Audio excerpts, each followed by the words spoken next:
ओ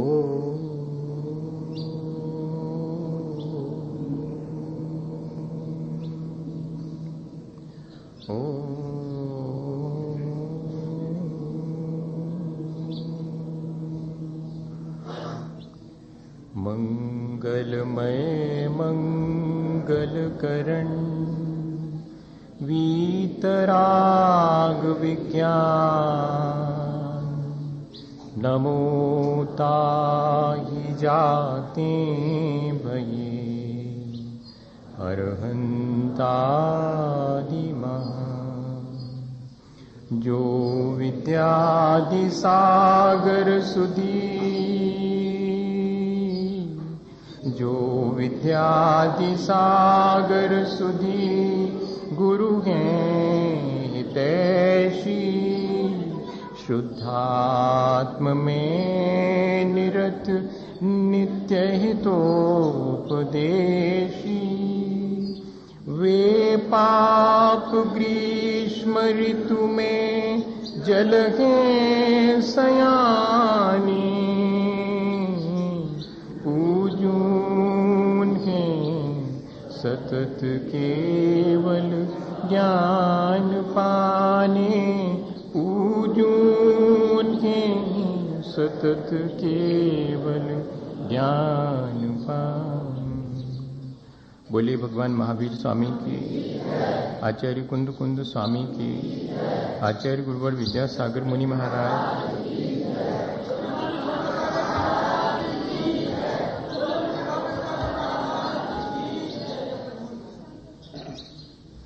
हम सभी लोगों ने अपने जीवन का एक ही उद्देश्य बनाया है कि हमें अपने जीवन को अच्छा बनाना है। जीवन अच्छे विचारों से अच्छा बनता है और यदि उन विचारों को हम अपने आचरण में तब्दील कर लें तो फिर हमारा जीवन वास्तव में अच्छा बन जाता है।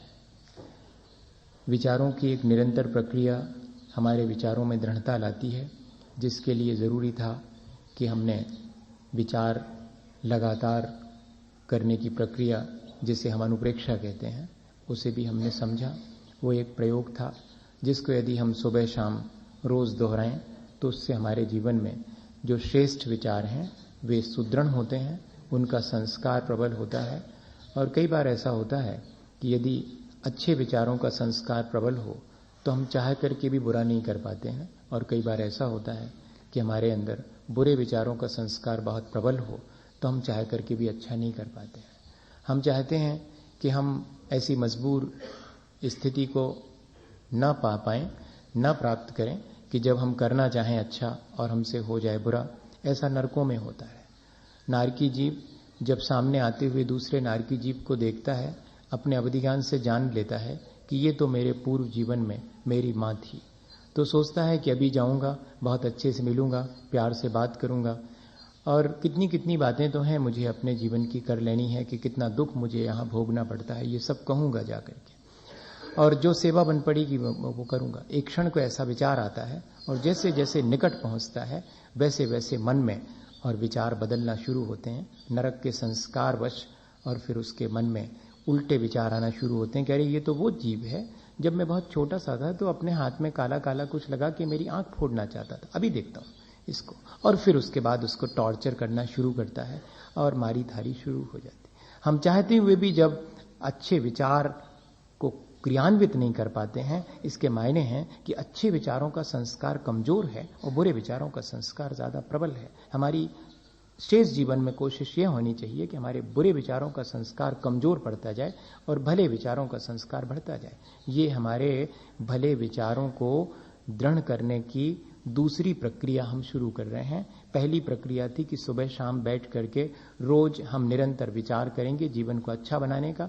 अब ये जो है जिन्होंने अपना जीवन अच्छा बना लिया है उनके चरणों में बैठ करके और हम उनके गुणों का स्मरण करके अपने भीतर टैली कर रहे हैं कि मेरे भीतर भी जैसे जैसे ये भगवान के गुण लिखे गए हैं वैसे मेरे भीतर भी आ सकते हैं मैं चाहूं तो, पर मेरे भीतर इन गुणों का अभाव क्यों हो गया है? मेरी अपनी किसी कमजोरी की वजह से, मेरी अपनी आसक्ति की वजह से, मेरी अपनी अज्ञानता की वजह से। मुझे अपनी इस कमजोरी को, मुझे अपनी इस अज्ञानता को, मुझे अपनी सांसारिक आसक्ति को इन चरणों में बैठ करके यदि कम कर सकूं, जितनी देर कम कर सकूं, मैं यहां आधे घंटे बैठूं तो मेरी आसक्ति कम हो जाए, मेरे अंदर की दुर्भावनाएं शांत हो जाएं, मेरे अंदर की कषाएं मंद हो जाएं।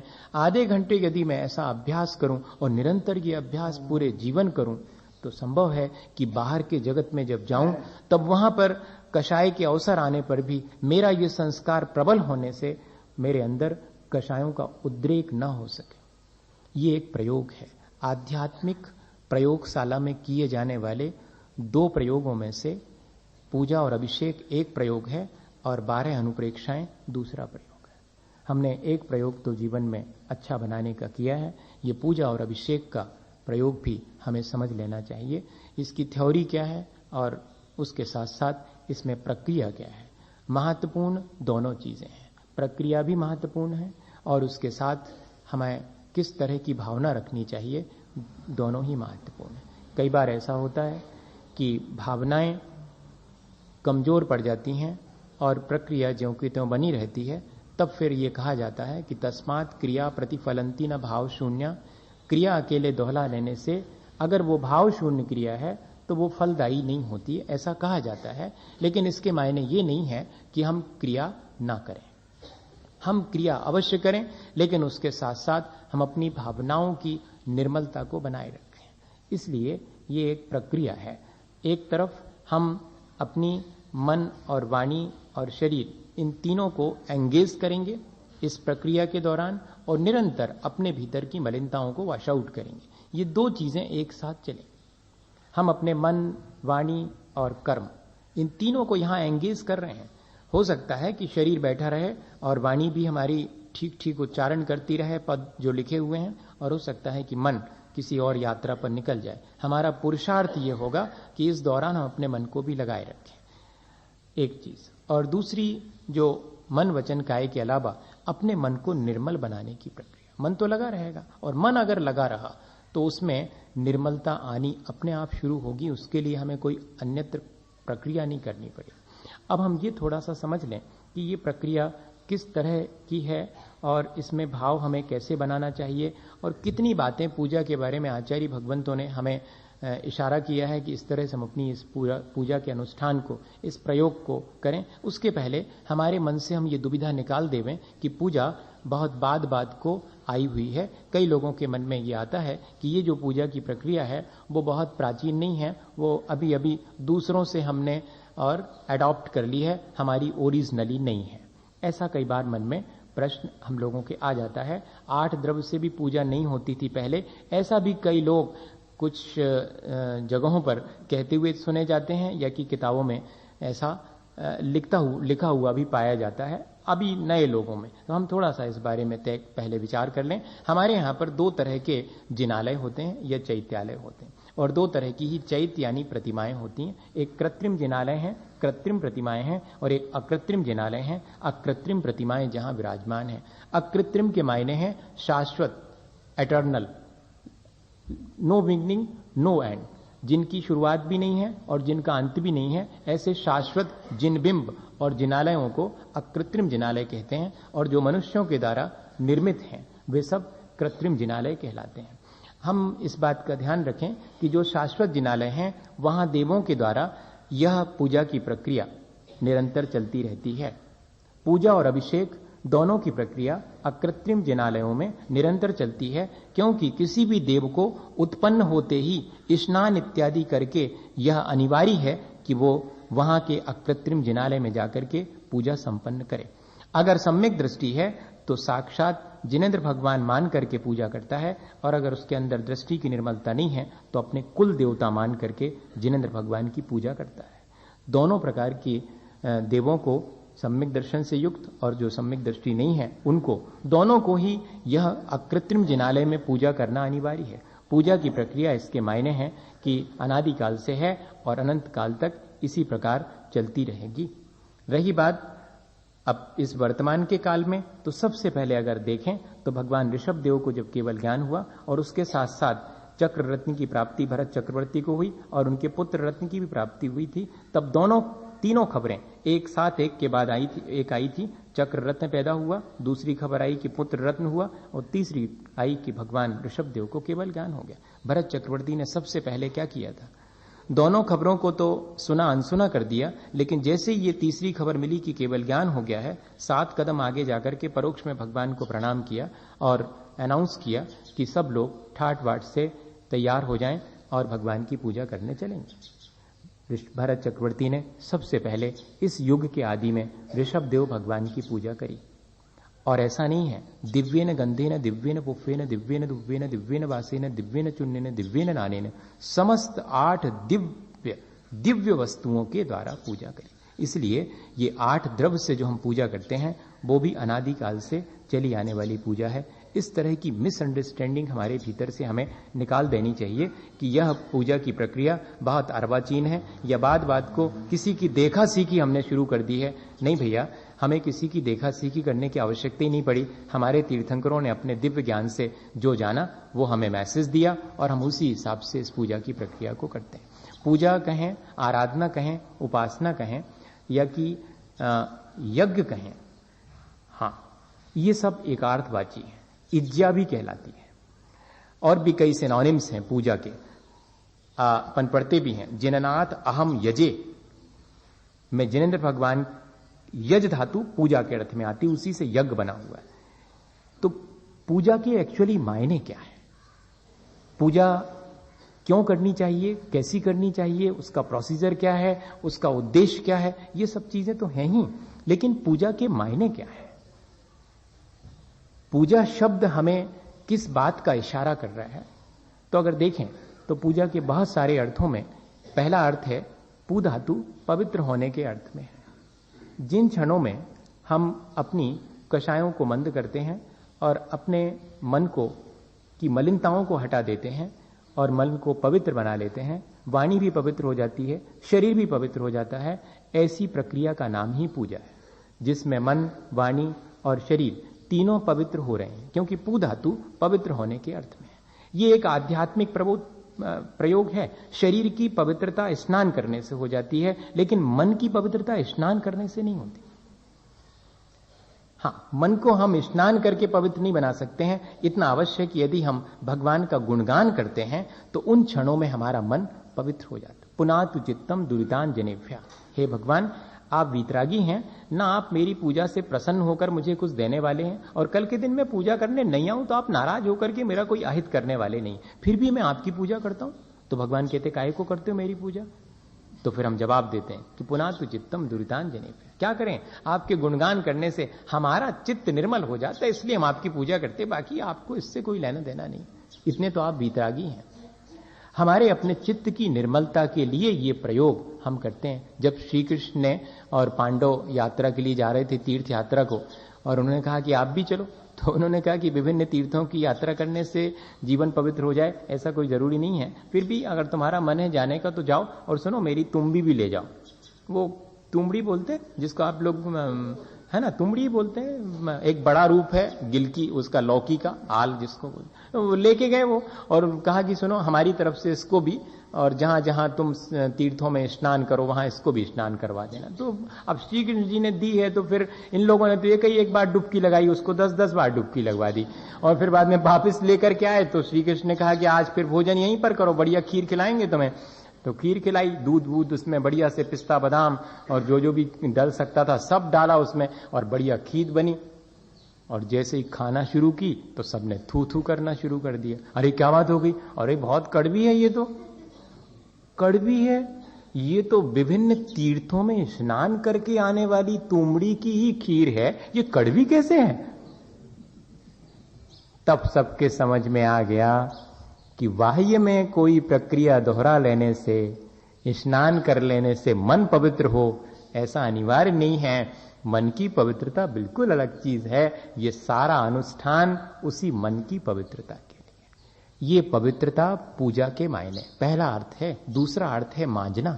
जैसे बर्तनों को हम मांजते हैं, ठीक इसी तरह से अपने मन में जो विकृतियां, जो गंदगी, जो मलिनता दिन भर में आ गई, आचार्य समंतभद्र स्वामी ने लिखा है कि दिन भर श्रावक के जीवन में जो मलिनता आती है, यदि श्रावक उस मलिनता को बिल्कुल धोना और मांझना चाहे तो एक ही प्रक्रिया उसके पास है, वो सामायिक करके अपने मन को पवित्र जितना नहीं बना सकता उतना जिनेंद्र भगवान के सामने अष्ट द्रव्य से उनकी पूजा करके अपने मन को पवित्र बना सकता। ऐसा समंतभद्र स्वामी जो बहुत बड़े लॉजिशियन है, उन्होंने लिखा। अब हम देखें कि मांझने की प्रक्रिया कैसी होनी चाहिए। तो आचार्य श्री हमेशा एक उदाहरण देते हैं कि एक नई बहू आई तो सासू ने कहा कि सुनो, वो दही जमाना है और बर्तन मांझ करके और उसमें जमा देना तुम दूध। उसने कहा ठीक, जमा देंगे, और जमा दिया उसने। दूसरे दिन देखा बर्तन में तो दही तो जमा नहीं था, वो फट गया था। अच्छा, जमने और फटने का फर्क तो सब जानते हैं जो लोग जमाते हैं।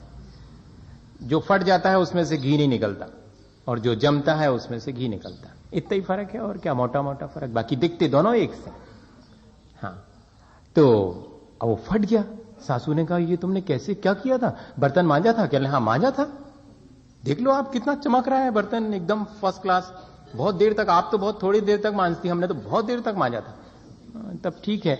और बहू तुमने भीतर हाथ डाल के मांजा था कि नहीं? अरे भीतर भीतर क्या, बाहर होना चाहिए।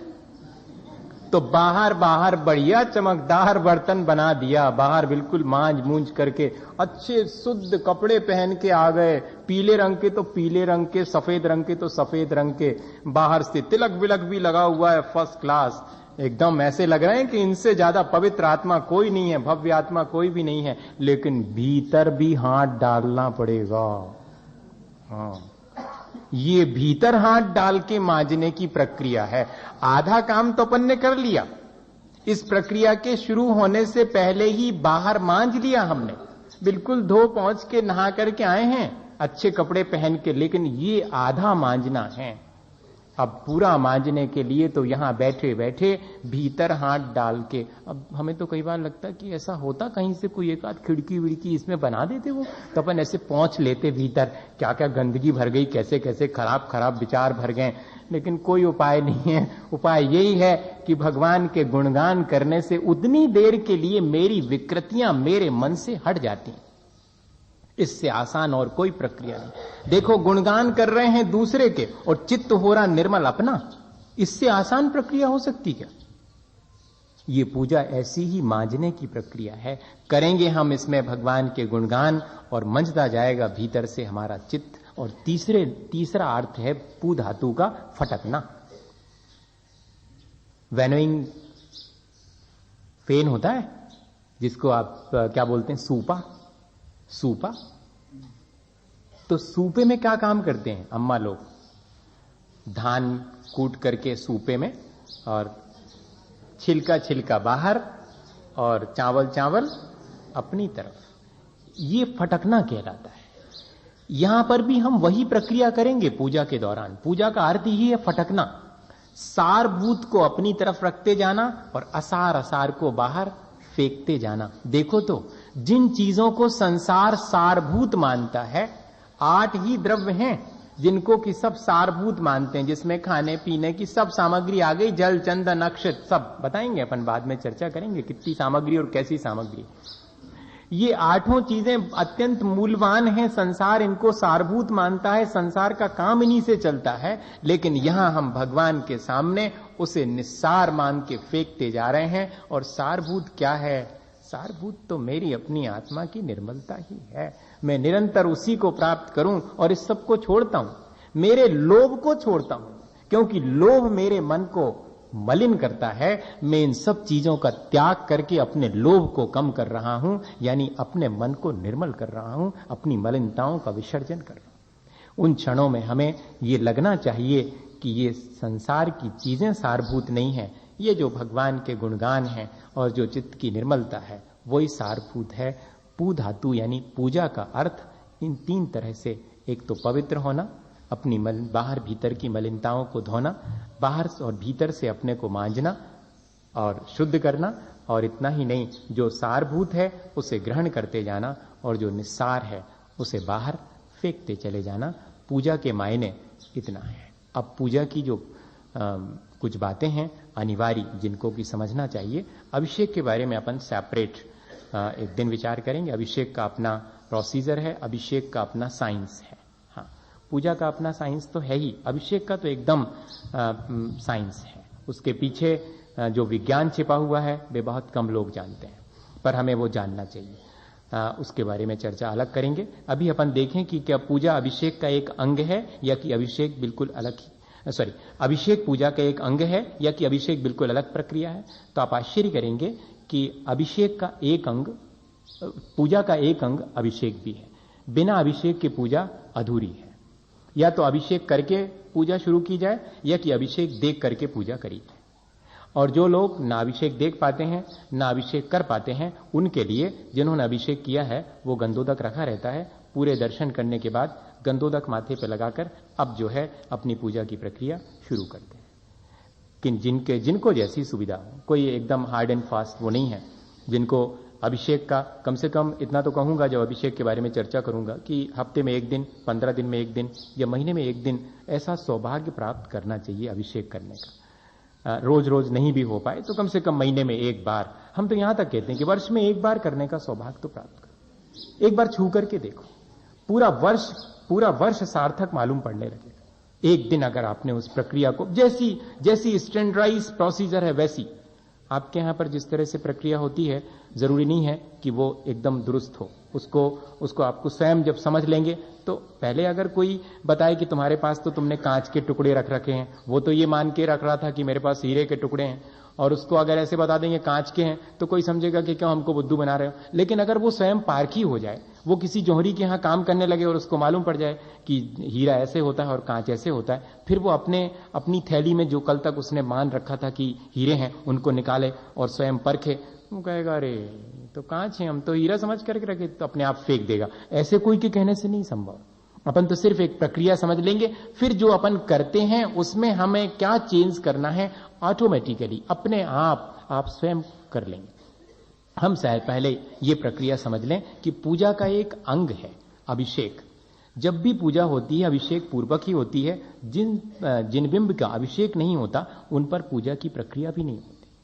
हाँ, और अभिषेक की प्रक्रिया शाश्वत है।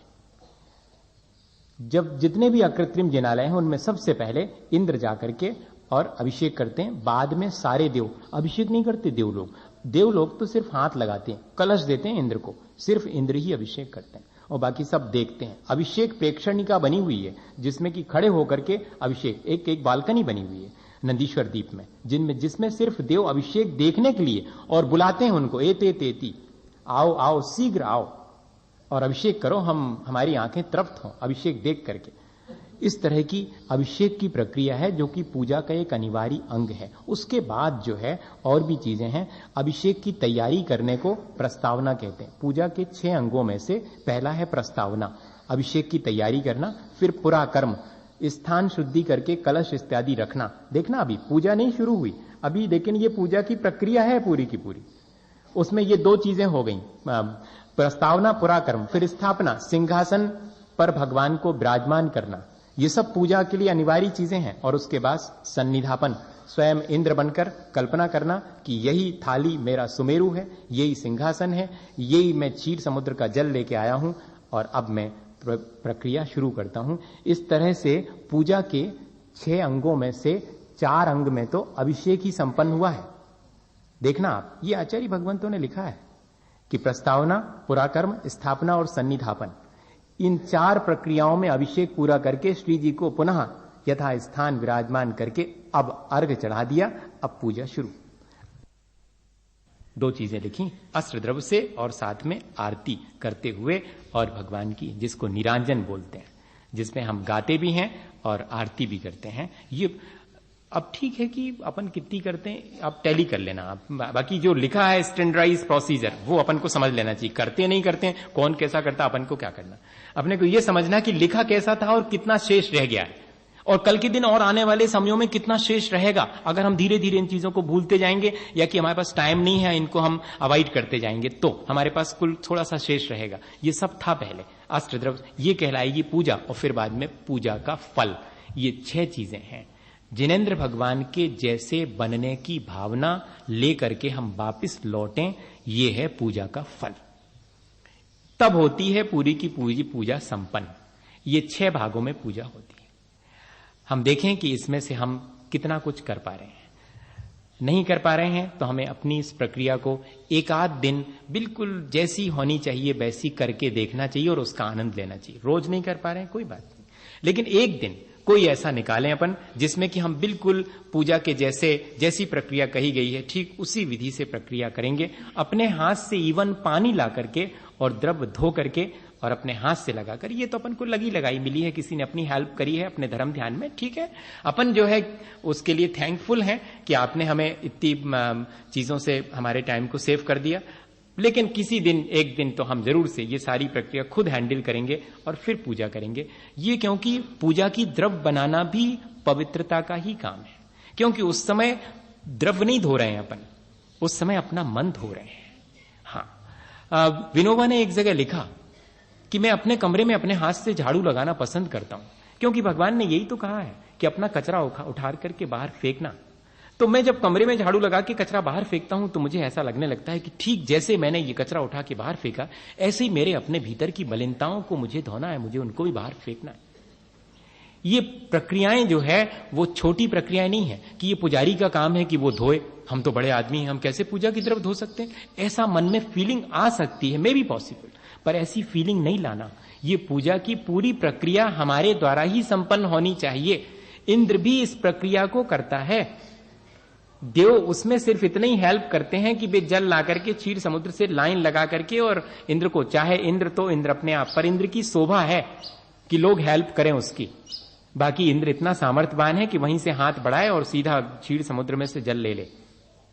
हाँ, लेकिन वो सबको शामिल करता है कि लाओ, सब एक एक करके लाओ, फिर मेरे हाथ में देना, मैं अभिषेक करूं।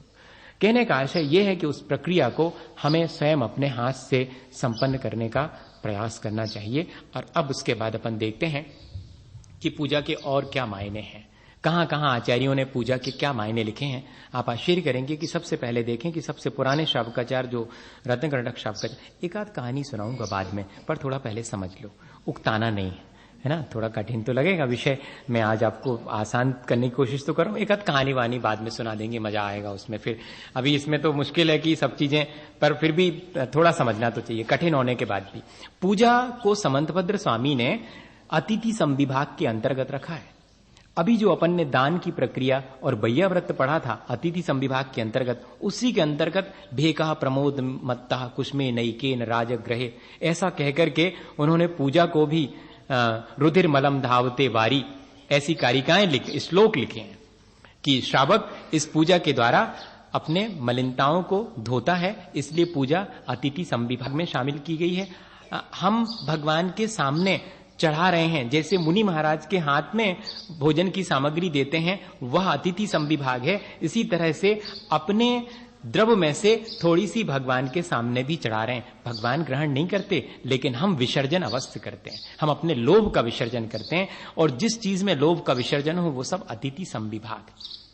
इसलिए पूजा की प्रक्रिया भी अतिथि संविभाग में शामिल की गई है। और इसका सबसे अच्छा उदाहरण दिया गया है कि भेका प्रमोद मत्ता कुसमे नैकेन राजग्रहे, राजग्रही में एक मेढक एक फूल की पाखुरी लेकर के पूजा करने गया था। शावक को उससे मैसेज लेना चाहिए, शावक को उससे प्रेरणा लेनी चाहिए कि जब एक फूल की पाखुरी लेकर अत्यंत प्रमुदित होकर अत्यंत प्रसन्न मन से और एक मेढक भगवान के समोशरण में पूजा करने जा सकता है, तो ये जिनालय तो समोशरण है। मैंने भी जल्दी से नहा धोकर अच्छे वस्त्र पहन के ये बना ली जल्दी से पूजा की सामग्री और चल रहा हूं मैं सामग्री लेकर के। ऐसा मत करना कि मेरी बात को ज्यों का त्यों आप समझें, अर्थ लगा लेना उसका, नहीं तो आप कल के दिन कहो कि आपने कहा था कि अपने ही घर में पूजा की सामग्री बनाकर थाल सजा करके यहां ले आना, यही तो था उसमें अपने घर से। ऐसा अर्थ नहीं निकालना कृपा करके, नहीं तो वो रास्ते अब वैसे वाले नहीं रह गए। मेंढक के मामले में चल जाएगा कि वो मुंह में भी लेकर के जा सकता है, लेकिन आप पकड़ के मत लाना, नहीं तो आप भी मुंह में पकड़ करके ले आए, वो गड़बड़ हो जाए। कुछ चीजें ऐसी हैं जिनको कि हम अपने अनुसार उनके अर्थ निकालें कि हमें कैसा करना चाहिए, शुद्धि का भी हम ध्यान रखेंगे। पर उद्देश्य यह है कि मैं अपने घर से पूजा की द्रव्य लेकर के आऊं, मुझे यहां तो मिलेगी ही, या कि मैंने पहले से यहां लाके रख दी है, वो बात तो ठीक है, लेकिन एक आध दिन तो ऐसा होना चाहिए जब हम अपने घर से और सूखी ही द्रव्य सजा करके यहां लाएं और उसको यहां धोएंगे, यहां की नहीं लेंगे। एक आध दिन। एक पंडित जी से थे, वो तो जो है रोज अपने घर से ही द्रव्य लेकर के आते थे। हम इस तरह से एक आध दिन लेकर के आए, तब वो हमें उसका अनुभव होगा कि कैसे हम इस पूजा की प्रक्रिया को अतिथि संविभाग में जैसे हम थाली लगा करके और फिर पड़गाहन करके और आहार दान इत्यादि देते हैं, ठीक ऐसे ही थाली लगा करके भगवान के सामने पूजा करने के लिए हम आए हैं। इसलिए अतिथि संविभाग है। पूजा को सामायिक व्रत के अंतर्गत रखा है उपास का अध्ययन में। क्यों? क्योंकि पूजा में एक तरह की तल्लीनता आ जाती है। पूजा में भगवान के साथ हमारा तादात्म्य हो जाता है, भगवान से हमारी निकटता हो जाती है, और उन क्षणों में हम पंच परमेष्ठी का चूंकि चिंतन मनन करते हैं, इसलिए वे क्षण हमारे पूजा के सामायिक के ही हैं। एक श्रावक सामायिक ना करे, पूजा अकेली कर लेवे, तब भी उसकी सामायिक का व्रत पालन हो गया। एक श्रावक जो है और मुनि महाराज नहीं है उपस्थित और उनको दान इत्यादि नहीं दे पाया, अगर उसने पूजा कर ली तो उसका अतिथि संविभाग नाम का व्रत भी पूरा हो गया। एक श्रावक चाहे तो भगवान के मंत्रों का उच्चारण करके पूजा के समय और पदस्थ ध्यान भी कर सकता है। पंच परमेष्ठी वाचक जो भी पद हैं उन पर अपने मन को एकाग्र करने का नाम पदस्थ ध्यान है। पूजा को पदस्थ ध्यान भी माना गया है, ये ध्यान रखिएगा। पूजा की प्रक्रिया में कितनी चीजें हम कर चुकते हैं। अतिथि संविभाग कर लिया हमने, सामायिक भी पूजा के दौरान कर ली, हमने पदस्थ ध्यान कर लिया, और वो कह रहे हैं कि पूजा एक तरह का स्वाध्याय है। जिनसे स्वाध्याय नहीं बनता है, जो पढ़े लिखे नहीं है, वे पूजा कर लें, निश्चिंत हो जाएं, उनने स्वाध्याय कर लिया, पूरा फल मिल गया उनको जितना स्वाध्याय का मिलता। आप आश्चर्य करेंगे, आचार्य भगवंतों ने पूजा को इस तरह इतना महत्व दिया। क्यों स्वाध्याय क्यों है? तो कहते हम भगवान के गुणों का चिंतन करते हैं, उनको पढ़ते हैं, बार बार उस पर विचार करते हैं, यही तो स्वाध्याय है। और कौन सी चीज? उसमें हम पढ़ते हैं कि मैं राग द्वेष से मलिन हूं और आप तो वीतरागी हैं। तो देखो, ये राग द्वेष मेरा वैभाविक स्वभाव है, मेरी वास्तविकता नहीं है। यही तो लिखा हुआ उसमें कि राग द्वेष मेरी वैभाविक परिणति है और मेरी शुद्ध परिणति तो ये है। हो गया अध्यात्म का स्वाध्याय, और विशेष क्या करना है? कहते हैं इस तरह से हम पूजा के दौरान, कई लोगों को हड़बड़ी रहती है कि अब स्वाध्याय कर भी डरो, हम आओ पूजा जल्दी कर लो।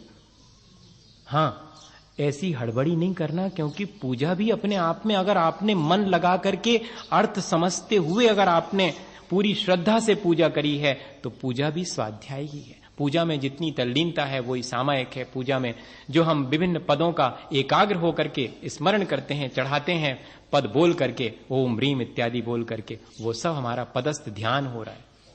और अतिथि संविभाग तो है ही। इस तरह पूजा के अंतर्गत सारी चीजें समाई हुई हैं। श्रावक को अपने जीवन में इस प्रक्रिया को हमेशा करते रहना चाहिए, और कभी भी इस प्रक्रिया से और विमुख होने के लिए ऐसा मन में नहीं लाना चाहिए कि कौन करे, क्या रखा हुआ है इसमें पूजा में, एक थाली में से उठा के दूसरी थाली में चढ़ा दिया, इसमें क्या होने वाला है।